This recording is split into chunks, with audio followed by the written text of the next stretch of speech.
নমস্কার বন্ধুরা, আমি আবার একটা রেসিপি নিয়ে হাজির হলাম। আজ আপনাদের করে দেখাবো কাতলা মাছের আলু আর বড়ি দিয়ে ঝোল। কীভাবে করি পুরো ভিডিওটা দেখবেন, স্কিপ করে যাবেন না। আলু বড়ি দিয়ে কাতলা মাছের ঝোল করব। তার জন্য আলু আর বড়িটা আগে ভেজে নিয়েছি তেলে, 5 ফোড়ন দিয়ে আর লঙ্কা দিয়ে, তাতে টমেটো দিয়ে দিয়েছি।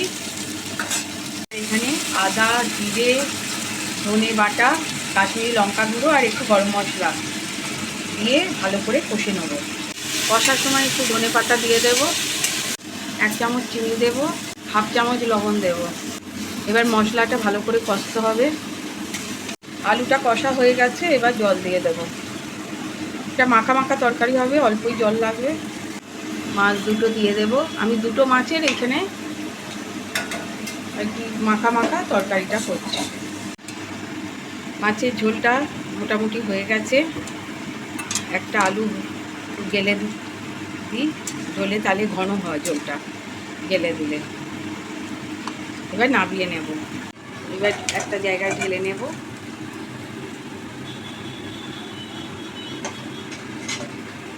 মাছের ঝোল পরিবেশনের জন্য রেডি হয়ে গেছে। এইভাবে বাড়িতে বানিয়ে খাবেন, খুব সুন্দর খেতে লাগে।